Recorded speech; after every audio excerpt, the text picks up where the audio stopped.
Dios les bendiga. Voy a invitarle a que por favor abra su Biblia en el Salmo capítulo 1. Salmo capítulo 1.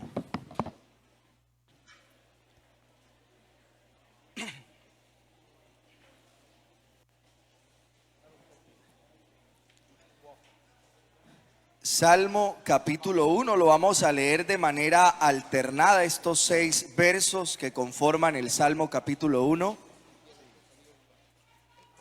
Salmo capítulo 1. Amén. Bienaventurado el varón que no anduvo en consejo de malos, ni estuvo en camino de pecadores, ni en silla de escarnecedores se ha sentado.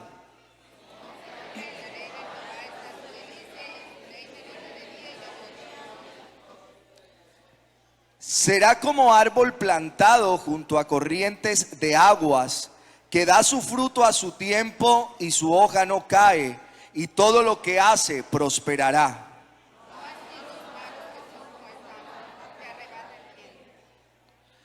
Por tanto, no se levantarán los malos en el juicio, ni los pecadores en la congregación de los justos.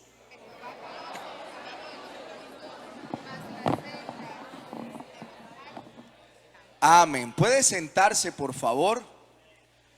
Bueno, yo quiero expresar mi agradecimiento a Dios por la oportunidad tan bonita que me ha regalado de compartir estos días con ustedes. Agradecer al pastor, a su familia, un agradecimiento público al hermano Guaidi y su familia por tan buen trato que han tenido para conmigo. Y bueno, en esta mañana el tema es tal cual el lema de la semana: familias plantadas junto a corrientes de agua. Y yo quisiera invitarlo a que en esta mañana pudiésemos estudiar de manera expositiva el capítulo 1 del libro de los Salmos, que ahondáramos en cada uno de esos versículos y pudiésemos extraer enseñanzas que enriquezcan nuestra vida personal en relación con Dios, y en consecuencia de esto que nuestra vida impacte la vida de nuestra familia y podamos encontrar un verdadero sentido a la vida con base en lo que dice el Salmo capítulo 1. Si hay algo de lo que podemos estar absolutamente seguros todos en este lugar, es que todos los hombres quieren ser felices. De seguro todos los que están aquí quieren ser felices. Cada cosa que hacemos en la vida, cada cosa que dejamos de hacer, tiene como motivación principal alcanzar ese fin supremo: ser felices. Decía un filósofo francés que algunos conocieron, Pascal, que todos los hombres buscan la felicidad. No hay excepciones, aunque se empleen métodos diferentes, todos pretendemos el mismo fin: ser felices. Esto es lo que motiva cada acción del ser humano. El hombre anhela ser feliz, y me parece a mí que es algo increíble que todavía la gente quiera ser feliz a pesar de todas las tragedias que ha experimentado.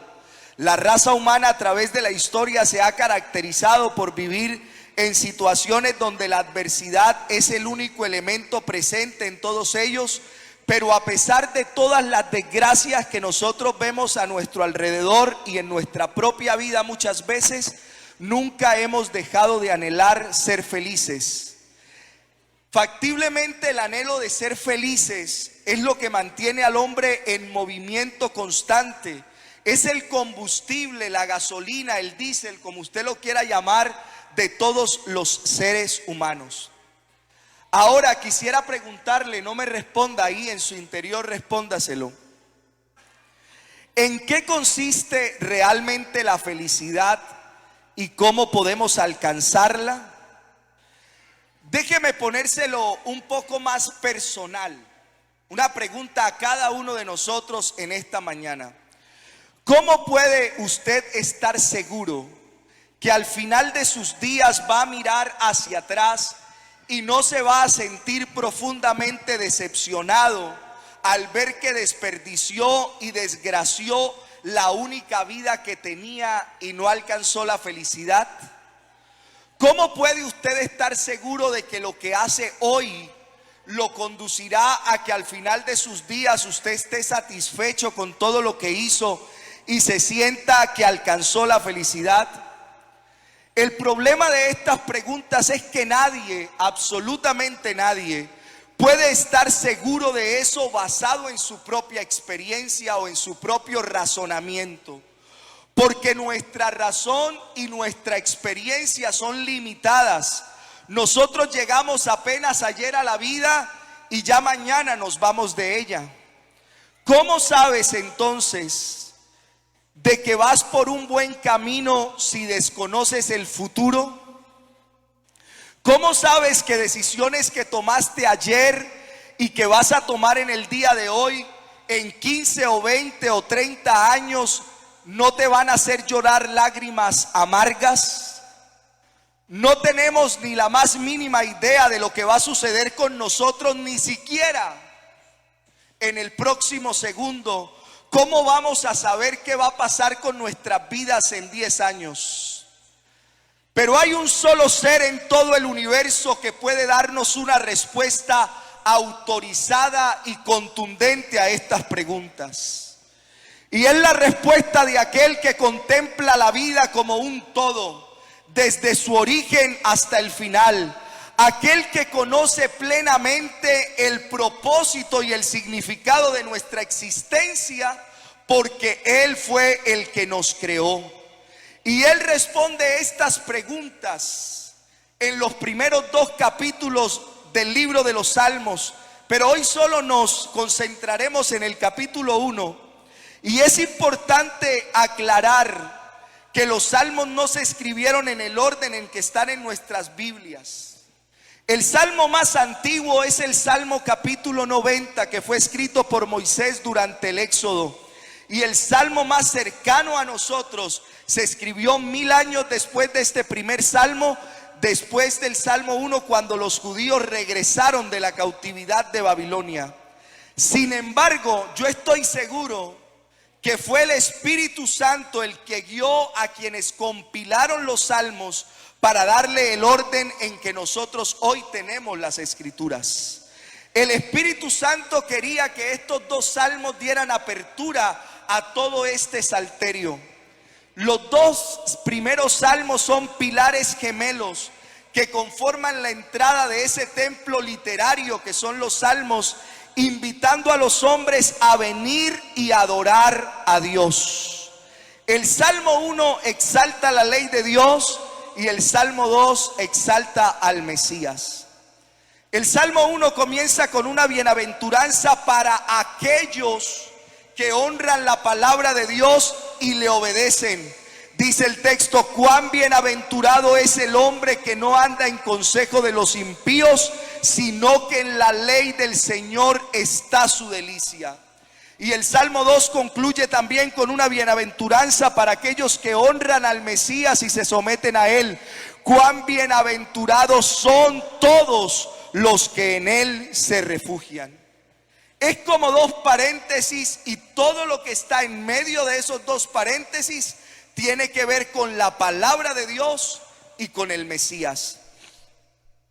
Cualquiera hubiese esperado que el libro de los Salmos comenzara con un majestuoso himno de adoración, pero lo que encontramos en cambio, en vez de ser simplemente una expresión de adoración, la parte inicial de los Salmos, es un llamado de Dios a tener una relación correcta con Él, teniendo como único fundamento el someternos a Él y a su palabra como la única medida que nos permitirá poder tener una adecuada relación con Dios.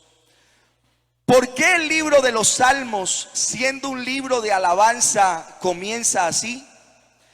Porque, como se los decía yo el día viernes, ningún tipo de adoración, ningún tipo de súplica, ningún tipo de alabanza, de acción de gracias ¿Será aceptable delante de Dios teniendo otro fundamento que no sea Cristo y su palabra? Nada será aceptable en la presencia del Señor.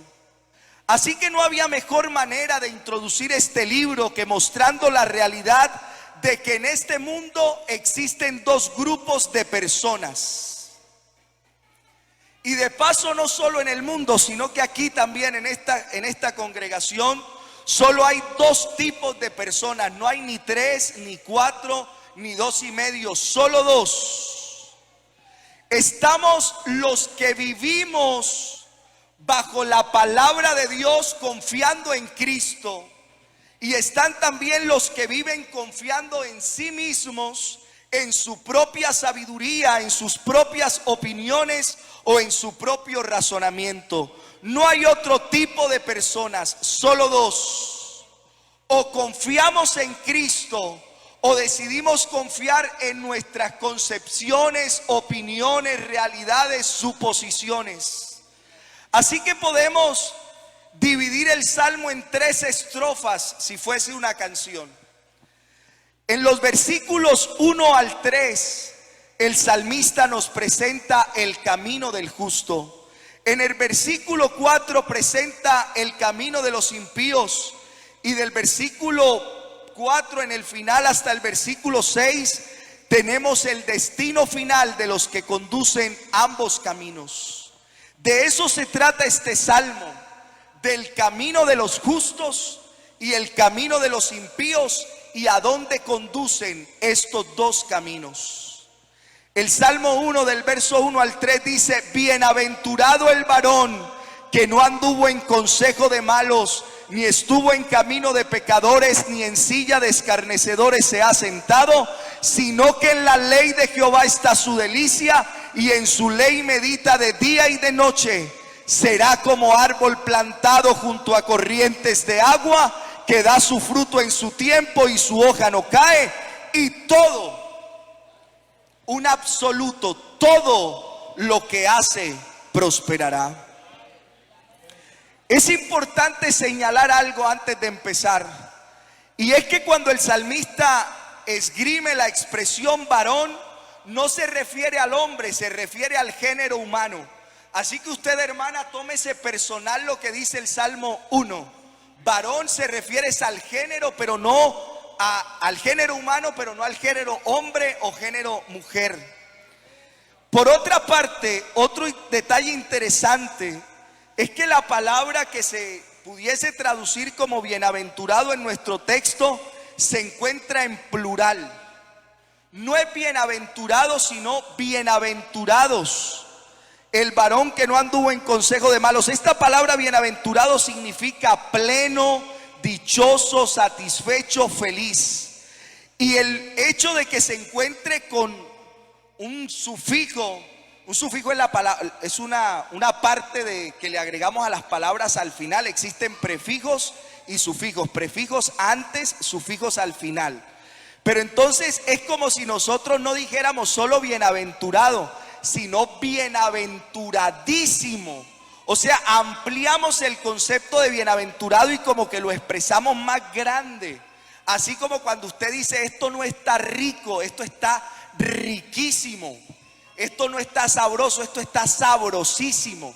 Así que lo que intenta decir el escritor acá es que no es simplemente que es bienaventurado, sino bienaventuradísimo, y comienza a describir eso que a continuación vamos a hablar. Esa es la idea de utilizar esa palabra en plural. Así que lo que el salmista nos está diciendo es que el hombre justo es una persona bienaventuradísima, si se pudiera decir así. Es supremamente feliz, es un hombre plenamente dichoso. Si quieren usar un término más de hoy, es una persona realizada, el hombre justo. Nosotros siempre hablamos acerca de cuál es el objetivo de hacer ciertas cosas, y cuando la persona lo alcanza decimos: él es una persona realizada. Bueno, en el contexto de Salmo 1, una persona realizada es una persona bienaventurada, pero quien es bienaventurado es aquel que es justo a la luz del Salmo 1. No se trata simplemente de alguien que disfruta de vez en cuando ráfagas de felicidad porque las circunstancias le son favorables y de paso eso es lo único que el mundo le puede brindar. Si nuestra felicidad dependiera de las circunstancias, de las cosas que suceden a nuestro alrededor, de seguro que todos en esta mañana estaríamos en serios problemas, porque las circunstancias cambian constantemente y nosotros no tenemos ningún control sobre las circunstancias. Yo he dicho que hay un par de realidades que nos devuelven a la vida. Una de ellas es la muerte y otra es la enfermedad. Cuando alguien cercano a nosotros se muere, nos hace reconocer que en ocasiones aquello que nosotros hemos considerado como el valor máximo para nuestras vidas pierde sentido. Porque de seguro que cuando un ser querido suyo o mío ha padecido alguna enfermedad, usted estaría dispuesto a entregar todo lo que ha alcanzado económicamente, académicamente, con tal de salvar la vida de esa persona, pero al final se da cuenta que no hay valor alguno que usted pueda pagar para sanar alguna enfermedad o para volver de la muerte a algún ser querido. Por eso digo que la muerte y la enfermedad nos devuelven a la vida y nos hacen reconocer que las circunstancias no son tan importantes, que lo que nosotros tenemos hoy de un momento a otro puede perderse, puede pasar. Así que debemos, como manera introductoria, comenzar a reconocer en nosotros acerca de en qué hemos puesto el sentido de nuestras vidas y la realización de nuestra felicidad. Nada de lo que tenemos ahora está completamente seguro en nuestras manos, nada. Aparte de que tarde o temprano nos acostumbramos a las cosas y lo que hoy nos hace feliz, mañana nos aburre. Dice Eclesiastés 1, el verso 8, todas las cosas son fatigosas más de lo que el hombre puede expresar. Nunca se cansa el ojo de ver ni el oído de oír. En otras palabras, el placer que tú disfrutas hoy no te sirve para el hastío y el aburrimiento de mañana. Eso es lo que está diciendo Salomón. Pero la felicidad que el salmista describe en el Salmo 1 no depende de las circunstancias, no depende de lo que tienes, no depende del dinero, de la posición económica, del grado académico que hayas alcanzado. No depende ni siquiera si has logrado conquistar y tener el amor de esa persona que durante tanto tiempo te ha gustado. La verdadera felicidad depende de una relación. La felicidad, la dicha, la bienaventuranza, la satisfacción plena que el salmista está describiendo aquí depende de una relación. Es obvio que el hombre que se describe como bienaventurado en el Salmo 1 es aquel que tiene una relación con Jesucristo nuestro Dios. Porque el Salmo 2, que es la continuación, viene a describirnos la relación con el Mesías.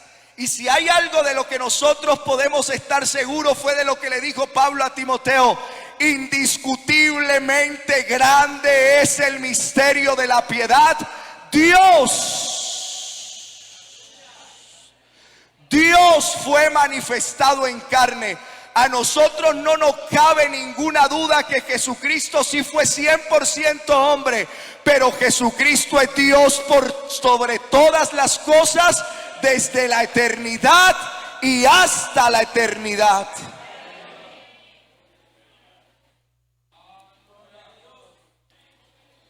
Yo no sé cuántas veces he escuchado decir a muchos: no es fácil ser cristiano.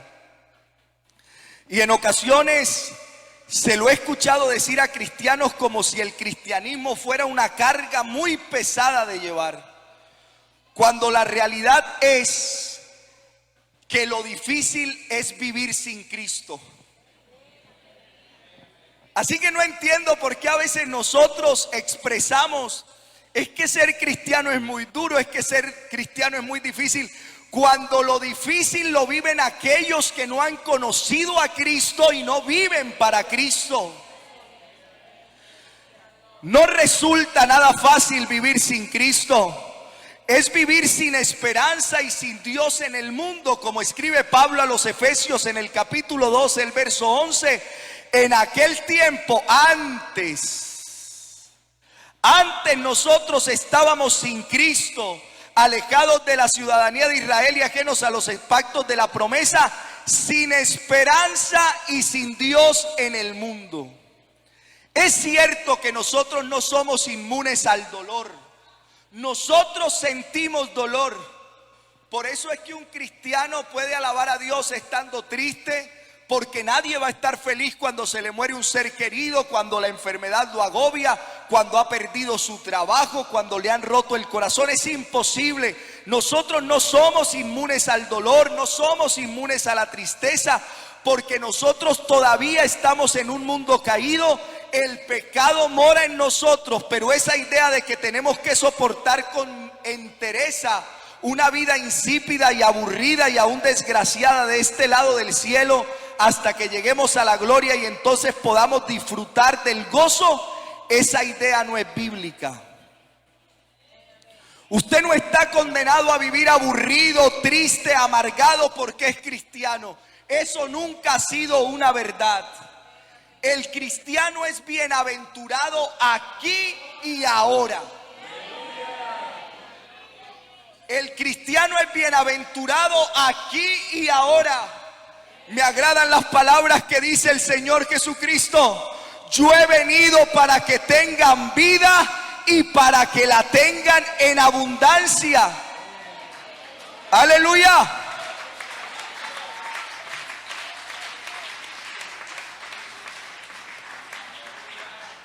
Y en la parte final del discurso del aposento alto dado por el Señor Jesucristo, que se describe en Juan capítulo 15, el verso 11, dice: estas cosas os he hablado para que mi gozo esté en vosotros y vuestro gozo sea cumplido.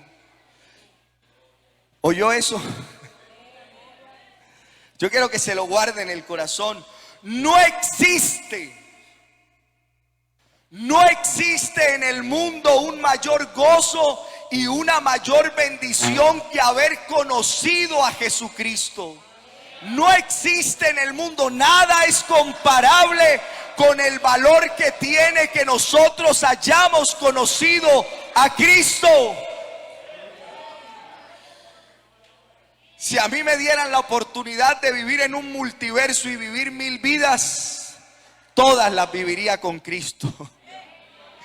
Él ha sido lo más grande y lo más maravilloso que a mí me ha pasado.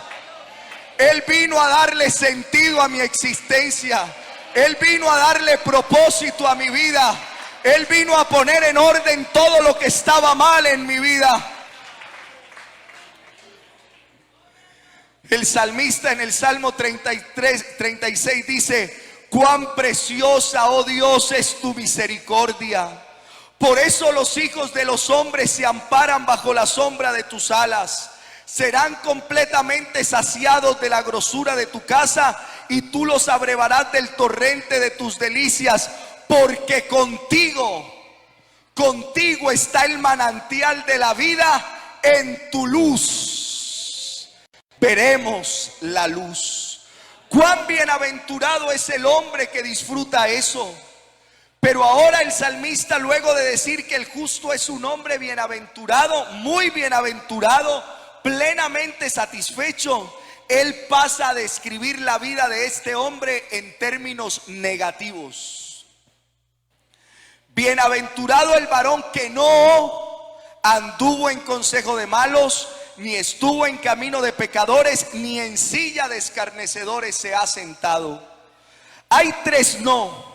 No anduvo en consejo de malos, no estuvo en camino de pecadores, no se sienta en silla de escarnecedores. No pensemos que la frase del consejo de los impíos se refiere únicamente a un estilo de vida abiertamente depravado, abiertamente inmoral, porque el asunto es mucho más sutil. Se trata más bien de asumir una forma de vida que es contraria a la mente de Dios revelada en las Escrituras. Lo que este hombre rechaza, el que no ha estado en consejo de malos, es aquella forma de ver el mundo y la vida. Algunos lo llaman la cosmovisión. La cosmovisión son los lentes que yo me pongo para ver el mundo, a través de las cuales nosotros vemos la vida. Y esta persona está diciendo que es aquella cosmovisión que coloca al hombre en el centro del universo. Esa forma de ver la vida en la que a veces los estándares de moralidad, los principios que guían la vida del hombre, no están dados por lo que Dios ha establecido, sino porque lo que el mismo hombre ha decidido tener. Pero este hombre es bienaventurado. Sabe que debe defenderse de esa manera de ver la vida. Él debe defenderse de esos pensamientos que tiene la gente en el mundo, de esa forma de hacer las cosas. Por eso alguien dijo muy sabiamente: tú no eres lo que piensas que eres, pero eres lo que piensas. Tú no eres lo que piensas que eres, pero eres lo que piensas.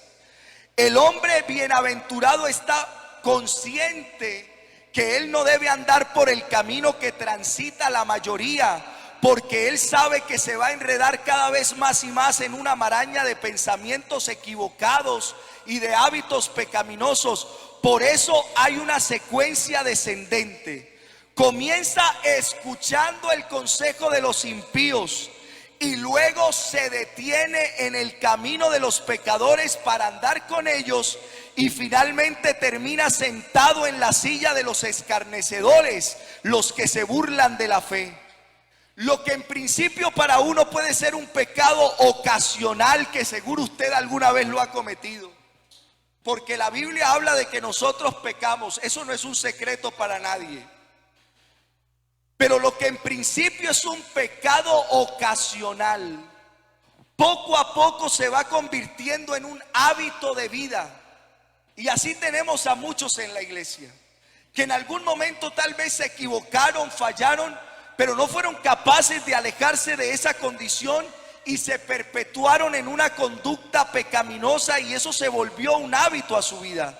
Y cuando se llega a ese punto, ya no te conformas con darle la espalda a Dios, sino que comienzas a burlarte con profundo desprecio de aquellos que siguen el camino de la sabiduría. De seguro usted conoce a muchos que alguna vez estuvieron con nosotros y ahora afuera hacen chiste acerca de nosotros. Ya va el evangélico a llevarle la plata al pastor, ya va a hacer palmitas. De seguro usted conoce. Ellos nunca pensaron estar allá, pero un día fallaron, se equivocaron, y en vez de darle la espalda a ese mundo pecador, decidieron seguir caminando ese camino de pecado que los condujo a un lugar en el que nunca quisieron y no querrían estar. Por eso Pablo dice en 2 de Timoteo 3:13: pero los malos hombres y los engañadores irán de mal en peor, engañando y siendo engañados. El hombre bienaventurado es aquel que evita conscientemente transitar por esa senda, porque no solamente él ama a Dios, no solamente porque él quiere agradar a Dios, sino porque él quiere defender el gozo que tiene, él quiere defender su bienaventuranza. Él es bienaventurado y no quiere dejar de serlo. El creyente protege su gozo y él sabe que las malas conversaciones corrompen, dañan las buenas costumbres, dice Pablo en 1 de Corintios 15:33. Así que el hombre bienaventurado se cuida de lo que ve. El hombre bienaventurado se cuida de lo que ve, se cuida de lo que oye, se cuida de a dónde va. Él no abusa de la libertad cristiana, porque él se toma en serio las advertencias, por ejemplo, del apóstol Juan en su primera carta: no améis al mundo. No améis al mundo ni las cosas que están en el mundo. Lo que significa esta frase es que nosotros Nosotros debemos disfrutar de todo lo que Dios nos ha dado. Y qué bueno que nosotros tengamos proyectos, que tengamos planes, metas que alcanzar. Pero que eso que nosotros alcancemos no comience a ocupar el primer lugar en nuestras vidas, que siempre lo debe ocupar nuestro Dios. Hay gente que llegó con muy pocos recursos a la iglesia y Dios los comenzó a bendecir. Dios ocupaba su primer lugar, pero al pasar del tiempo el dinero, las posesiones, los compromisos ocuparon el lugar que Dios debía ocupar. Tener riquezas nunca ha sido pecado, el dinero nunca ha sido pecado. El verdadero problema es el amor al dinero. Es dejar de ocupar Dios el lugar que debe siempre ocupar en nuestras vidas. Este mundo no es un museo en el cual las cosas buenas dicen no, los cristianos no la pueden tocar. Eso es falso. Las cosas buenas también le suceden a los cristianos. A los cristianos también nos suceden cosas buenas. Pero nosotros debemos disfrutarlas de tal modo que éstas nunca vengan a quitarnos el lugar que Dios ocupa en nuestra vida. Este hombre no solo se distingue por lo que no hace, él se distingue por lo que hace también. Recuerde que hablamos de 3 negativos: ni anda en consejo de malos, ni en camino de pecadores, ni en silla de escarnecedores. Eso es lo que no hace. Pero ¿qué hace entonces este hombre bienaventurado? El verso 2 dice: sino que en la ley de Jehová está su delicia, y en su ley medita de día y de noche. Él no escucha a los impíos, no importa quién sea, para aclararlo.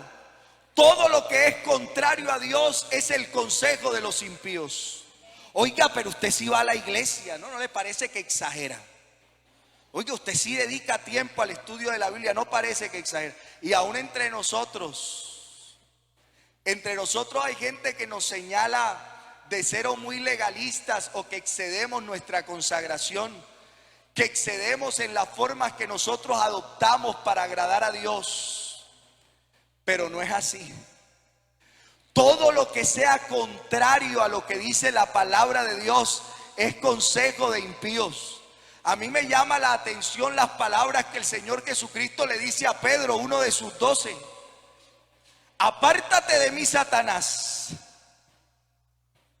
No es porque Pedro fuera Satanás, sino bajo la influencia de Satanás, Pedro emite unas palabras que son contrarias al propósito de Jesucristo venir a esta tierra. Así que debemos tener cuidado con lo que escuchamos. Cuando el mundo dice una cosa y Dios dice otra, no importa quién lo diga. Cuando el mundo diga una cosa y Dios diga otra, no importa quién lo diga, sea Dios veraz y todo hombre mentiroso. Aleluya.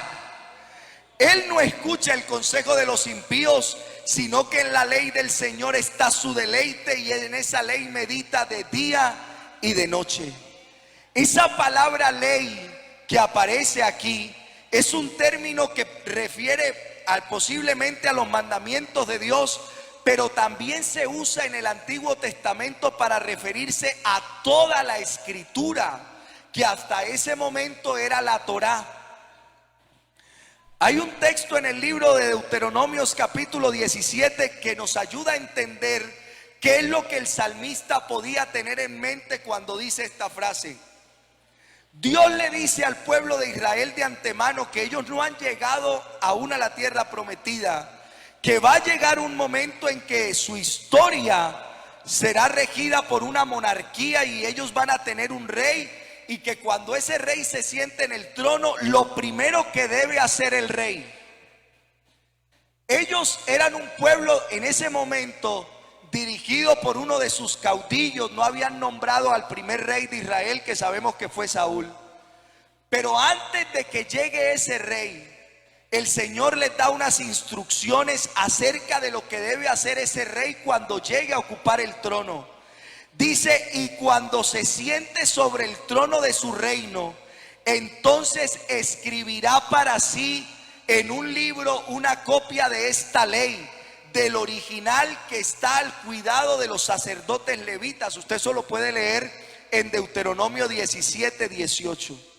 Es increíble lo que el Señor le dice ahí a este rey. Y es que antes de que elija su gabinete, sus ministros, antes de nombrar al ministro de Cultura, de Economía, de Defensa, de lo que quiera, este hombre lo primero que debe hacer es sentarse y con papel y lápiz escribir Génesis, Éxodo, Levítico, Números y Deuteronomio. Y no es que otro se lo escriba, él debe escribirlo con su puño y letra, porque era hasta Deuteronomio que se había escrito en ese momento. Y sigue diciendo el texto en el verso 19: y lo tendrá consigo y leerá en él todos los días de su vida, todos los días de su vida, para que aprenda a temer a Jehová su Dios, para guardar todas las palabras de esta ley y estos estatutos, para ponerlos por obra. ¿Y para qué? Para que no se eleve su corazón sobre sus hermanos, ni se aparte del mandamiento, ni a diestra ni a siniestra, a fin de que prolongue sus días en su reino, él y sus hijos en medio de Israel. En otras palabras, los que iban a ocupar el trono de Israel debían hacer eso para que a ellos les fuera bien y al pueblo también. Alguien decía que la historia de Israel hubiera sido distinta si los reyes de Israel hubiesen obedecido a esos 3 versículos que yo le acabo de leer. Dios conoce la importancia de permanecer en su palabra. Y esto no solo es para los reyes, es para todo el mundo. Porque el verso 1 dice: bienaventurado el varón, no el rey.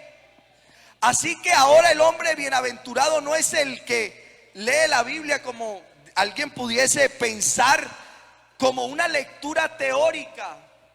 Hay gente que sabe más de Biblia que nosotros y no conoce a Cristo. Así que el punto no es solo leerla.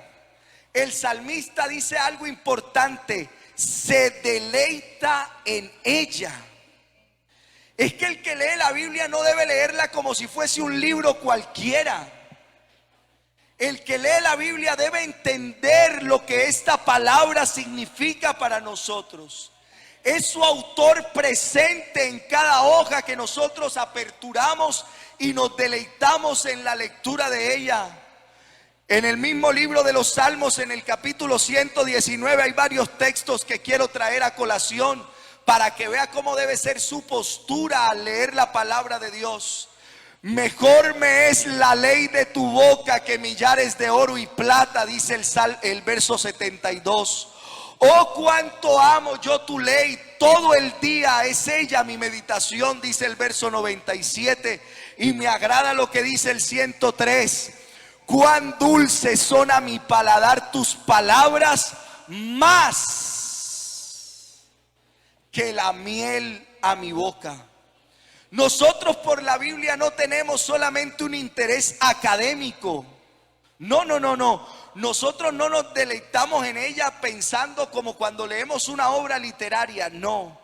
Cuando nosotros entendemos la Biblia, nosotros entendemos lo que Dios está haciendo a través de su palabra en nuestra vida. La manera como Dios actúa en nuestros corazones es a través de la palabra. Aún la fe, que es un don de Dios para nosotros, viene por el oír la palabra. Y en este caso, cuando la leemos, tiene un doble efecto, porque la leemos, y si la leemos en voz alta, pues a la vez que leemos la escuchamos. Así que nosotros no debemos simplemente contemplar las páginas de la Biblia como una historia lejana, no. Nosotros en ella vemos los atributos de Dios. Nos deleitamos en encontrar a Jesús desde el Génesis hasta el Apocalipsis y vemos cómo a través de toda la Biblia se va desarrollando el extraordinario plan de redención para nosotros. Nosotros vemos en cada página de la Biblia la marca indeleble de un Dios que desarrolló un plan perfecto para salvarnos. Por eso para el hombre bienaventurado no es una carga meditar en la palabra de Dios día y noche. Él constantemente se encuentra preguntándose, ¿qué dice la Biblia acerca de esto o de aquello? La Biblia, que a mí me impresiona esto, es un texto de principios. Y básicamente, aunque no responde de manera explícita a todas las preguntas, sí tiene principios que pueden guiarlo a usted a tomar las decisiones correctas cuando usted se encuentre en una encrucijada. Cuando usted no sepa qué hacer, factiblemente la Biblia no responda a su pregunta en específico, pero ella le va a establecer principios que lo guiarán para que usted tome las decisiones adecuadas. Así que el salmista nos dice: lo que no hace el hombre justo, lo que hace el hombre justo, pero luego pasa a describir en una metáfora quién es el hombre justo. El verso 3 dice, y yo quiero que lo lea atentamente en esta mañana: será como árbol plantado junto a corrientes de agua, que da su fruto en su tiempo y su hoja no cae, y todo lo que hace prosperará. En principio quiero que mire el verbo será. Será habla de certeza. No que tal vez exista la posibilidad de que llegue a ser así. No, es que así es porque la palabra de Dios es viva y eficaz. Si estás sumergido en el estudio de la palabra de Dios y la Biblia es tu delicia, será así. Por otro lado, note la metáfora que es un árbol plantado. Es interesante porque este árbol no creció porque sí ahí. No, este árbol no apareció de la nada en este terreno. Él fue plantado ahí por la mano de Dios, porque ninguno de nosotros podría hacer algo por sí mismo. Ninguno de nosotros nació siendo justo o bueno. Ninguno de nosotros nació siendo sabio. Dice Proverbios 22:15 en la primera parte: el corazón del muchacho está lleno de necedad. Pero el Dios soberano que nos amó al punto de venir a morir por nosotros, es como si hubiese desenraizado nuestra vida del lugar donde estábamos. Hubiese quitado la tierra que estaba alrededor de nuestras raíces, nos desenraizó de ese terreno seco y árido de nuestra necedad y nos volvió a sembrar, nos sacó de ahí y nos plantó en su reino. En el terreno de su gracia los árboles no se plantan solos. Fue la mano soberana de Dios que nos colocó junto a corrientes de agua. Fue la mano de Dios la que nos trajo de ese mundo en el que nosotros estábamos y nos puso en el terreno de su gracia y de su bondad. Y dice que nos colocó junto a corrientes de agua. Nuevamente un plural. Aguas, corrientes de agua. Y es que factiblemente haya más agua en ese terreno donde Dios nos plantó de la que nosotros podamos alguna vez llegar a requerir o beber. Este individuo se la pasa la vida, el individuo bienaventurado que es como un árbol plantado junto a corrientes de agua, se pasa la vida absorbiendo los inagotables recursos de la gracia que Dios le suple a sus hijos continuamente. Estas corrientes de agua nunca se agotan, nunca se agotan. Y por eso, porque esas corrientes de agua nunca se agotan, entonces Él da su fruto a su tiempo y su hoja no se marchita, y en todo lo que hace prospera. Pero no como el evangelio de la prosperidad.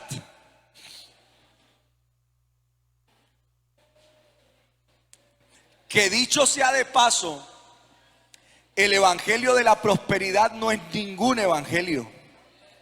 Cuidado, cuidado con eso, porque la promesa del Salmo 1 no tiene que ver con la teología de la prosperidad.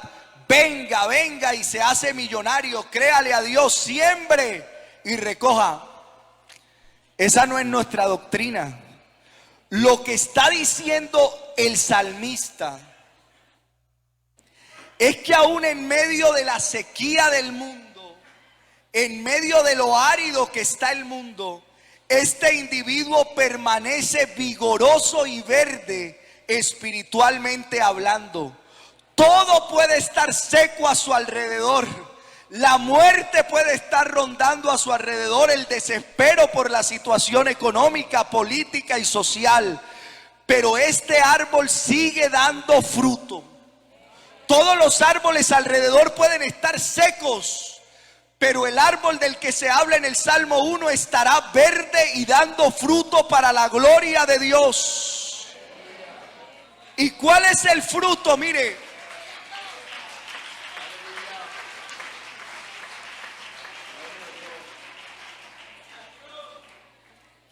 mire que Pablo habla del fruto del Espíritu. Así que preguntémonos alrededor del fruto del Espíritu, que está compuesto por 9 elementos. ¿Qué tenemos? El fruto del Espíritu es amor, gozo, paz, paciencia, benignidad, bondad, fe, mansedumbre y templanza. ¿Y qué es el fruto del Espíritu Santo en nosotros? No es más que el carácter de Jesús siendo reproducido en nosotros. Y esto, aunque le parezca extraño y usted lo haya escuchado algunas veces, se lo reafirmo en esta mañana. El objetivo es que nosotros cada día nos parezcamos más a Cristo. El objetivo es que nosotros cada día nos parezcamos más a Cristo. Hay un pasaje similar a este en Jeremías 17:7. Dice: bendito el varón que confía en Jehová y cuya confianza es Jehová, porque será como el árbol plantado junto a las aguas, que junto a la corriente echará sus raíces y no verá cuando viene el calor, sino que su hoja estará verde, y en el año de sequía no se fatigará ni dejará de dar fruto. Va a venir el calor, va a venir la sequía. Los creyentes también atravesamos momentos difíciles, periodos de tristeza, de dolor, circunstancias adversas. Nosotros también sentimos el efecto que genera el calor sobre nosotros. Nosotros también hemos pasado por circunstancias de las que creemos que no podremos salir airosos, donde todo en nosotros se está secando. Pero aún en esas circunstancias, el varón de Dios es bienaventurado porque tiene a Dios y tiene la bendición de saber que todo lo podemos en Cristo que nos fortalece. Todo lo podemos en Cristo que nos fortalece. Y aunque llegue la circunstancia difícil, aunque llegue el dolor, la tristeza y la enfermedad, el que nosotros tengamos a Cristo en nuestras vidas es un sello de garantía que al final nosotros saldremos victoriosos en medio de cualquier circunstancia. Así que si tú hoy eres un creyente, eres además de creyente un bienaventurado. Eres un bienaventurado. Ese es el camino del justo. Pero ahora viene el camino del impío. Es importante describir con calma el camino del justo, porque ahora yo le voy a poner la contraparte, lo que no es cuando usted no hace parte de estos que caminamos por la senda del justo. Dice el verso 4, no así los malos, que son como el tamo que arrebata el viento. Y yo lamento decir que no hay esperanza de que un impío tenga una vida dichosa. No pasa así con los impíos, que son como paja que se lleva el viento. En el contraste, los árboles, los justos, son como árboles firmemente enraizados en corrientes de agua. Y en cambio los impíos son como paja, son como tamo que arrebata el viento. Y yo quiero que me preste atención a esta parte. En Israel, que era una sociedad agraria, por eso cuando usted ve a Jesús, Jesús utiliza ejemplos que tienen que ver con la parte agrícola, porque ellos eran una sociedad agrícola. Después de la cosecha, el grano, se golpeaban las espigas con una pala de aventar, y de esa manera se desprendía la cubierta del grano, que es la paja o el tamo, y eso se lo llevaba el viento. La razón por la cual se lo llevaba el viento es porque no pesaba casi nada, pero el trigo caía en la tierra para ser almacenado y convertido en alimento. Lo que nos está diciendo aquí el salmista es que el impío es como el tamo. Su vida será completamente inútil y sin frutos permanentes. Nada de lo que pueda lograr el impío va a tener un valor eterno. No importa las riquezas que el hombre impío pueda acumular, no importa la cantidad de placeres que él llegue a disfrutar, cuando llegue la hora de la muerte, el impío observará con espanto que arruinó toda su vida, que desgració la única vida que tenía, que la arruinó, que la desperdició. Lo que está describiendo el salmista es una vida sin peso, es una vida sin sentido, es una vida que se dirige inevitablemente a la condenación eterna. Para terminar el salmo, entonces, se describe el destino final de ambos caminos. Por tanto, no se levantarán los malos en el juicio, ni los pecadores en la congregación de los justos. En el por tanto hay una conexión con lo que viene diciendo. En otras palabras, los impíos no podrán sostenerse en el juicio del tribunal de Dios. Seguramente van a dar mil excusas. Van a decir, tratando de explicar, que ellos vivieron de algún modo que agradaba a Dios. Pero lo cierto es que rechazaron la verdad del evangelio, porque no vinieron a Cristo en arrepentimiento y fe. Algunos dirán, como dicen, no, usted los ha escuchado, es que yo para qué voy a esa iglesia si está llena de hipócritas. Son un montón de mentirosos. Si usted supiera lo que hacen, y la gente, como dicen en mi pueblo, quiere limpiarse las uñas sucias en la espalda de uno. Justificar lo malos que son a partir de factiblemente una mala conducta que haya tenido alguno de nosotros, que no estamos exentos, pero eso no los podrá librar de la condenación eterna. Ellos no se podrán librar. Algunos hijos dirán, pero Señor, es que mi papá solo hacía obligarme a ir a culto y a mí eso me aburrió. Intentará justificarse por malos actos que cometieron sus papás, pero lo cierto es que nuestros padres nunca han querido que nosotros nos perdamos.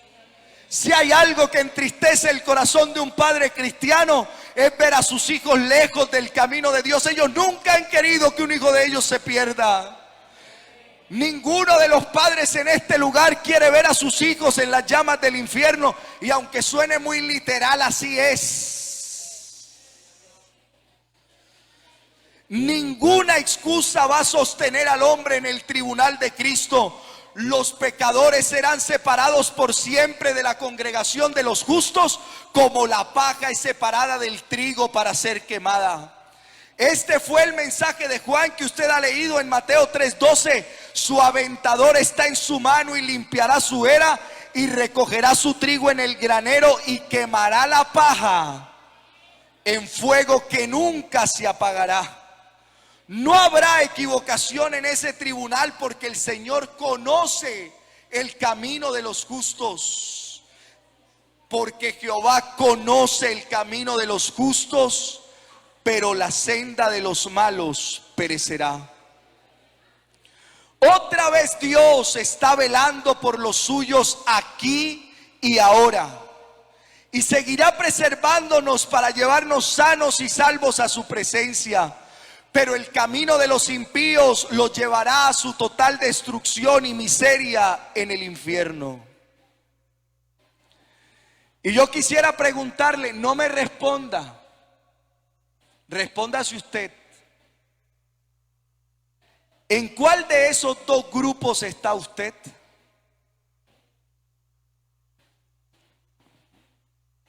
¿En cuál de esos dos grupos está usted?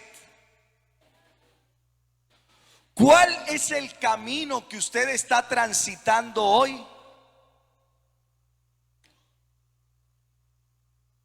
Porque yo le quiero decir algo. No se puede cosechar los resultados y el destino de uno siguiendo el estilo de vida de otro. Usted no podrá cosechar los beneficios del bienaventurado si transita el camino de los impíos. Usted es uno de esos justos que no andan en el consejo de los impíos, sino que se deleita en la ley del Señor de día y de noche. ¿Es la palabra de Dios placentera para usted? ¿Es la palabra de Dios la brújula que guía su existencia?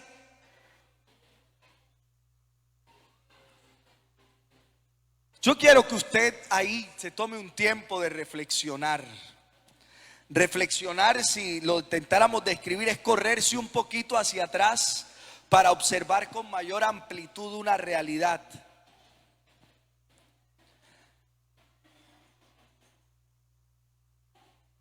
De manera que cuando te apartas de la ruta, porque en algún momento podrás apartarte, podrás volver arrepentido y avergonzado a la presencia de Dios. Porque si es así, tú eres un bienaventurado, eres una persona bienaventurada. Yo no conozco las circunstancias suyas y las de su familia. Yo tal vez desconozco la situación económica, familiar, sentimental por la que usted esté pasando en este presente. Pero lo que yo sí estoy seguro es que si has creído de verdad en Cristo, si has entregado de veras tu corazón a Dios, tú no eres digno de lástima. Porque aunque hoy la estés pasando mal, porque aunque hoy estés atravesando una situación difícil, si tú estás transitando el camino de los justos y hoy tal vez el sol es recalcitrante, te quema, te hace daño, la circunstancia te agobia, pero si sigues transitando el camino de los justos, tranquilo. Tranquilo. Tranquilo, porque esta circunstancia adversa también pasará. Nosotros no hemos perdido la esperanza. Nosotros marchamos confiadamente hacia una ciudad cuyo arquitecto y constructor es Dios, donde toda lágrima será enjugada, donde toda tristeza será quitada y estaremos para siempre con Él.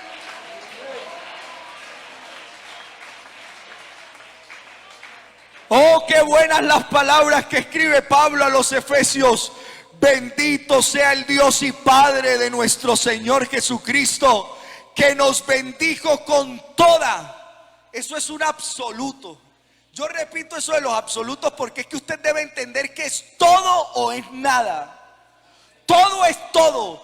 Dios le ha dado todas las bendiciones que Él tiene. Él no se las ha reservado. Él no prefiere a un hijo que otro. Usted es hijo de Dios y Dios tiene reservadas grandes cosas para usted. Según nos escogió en Él antes de la fundación del mundo, para que fuésemos santos y sin manchas delante de Él, en amor, habiéndonos predestinado para ser adoptados hijos suyos por medio de Jesucristo, según el puro afecto de su voluntad, para alabanza de la gloria de su gracia, con la cual nos hizo aceptos en el amado. Esos somos nosotros. Hemos sido bendecidos con toda bendición espiritual. Dios está de nuestro lado. Dios está de nuestro lado. Cristo es nuestro Dios. Pero ahora el problema, si ese no es su caso, si Cristo no es su Salvador, si usted no se ha arrepentido, está en graves problemas. Será un desdichado que por momento disfruta de momentos de felicidad. Porque al final de sus días, cuando usted mire al pasado, se dará cuenta que nada valió la pena. Que lo que ha alcanzado no tiene valor. Que lo que usted logró en la vida no sirve de nada. Vea, hay enfermedades que son como un golpe certero en la cara. El cáncer es una de ellas. Yo he visto a gente intentando dar todo lo que tiene por lo que han luchado con tal de resolver una enfermedad para la que no hay cura. Así es la muerte. Al final de sus días usted podrá mirar atrás y todo lo que ha alcanzado pierde valor. Necio, esta noche vienen por tu alma y ya había construido unos graneros. Descansa, alma mía. Qué bueno que usted entienda que lo verdaderamente importante no es lo material. No es ni siquiera lo académico, lo laboral. Lo más importante que nosotros tenemos en nuestra vida es al Señor Jesucristo y a su plan de salvación para nosotros. Porque un día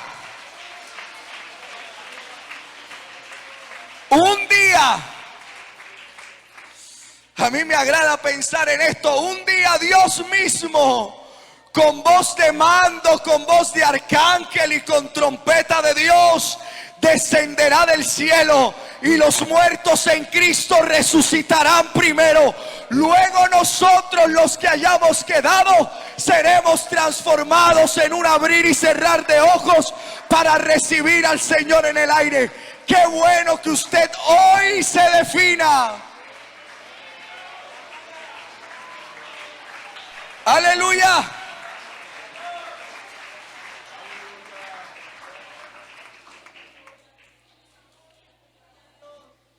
Voy a invitarlo a estar en pie.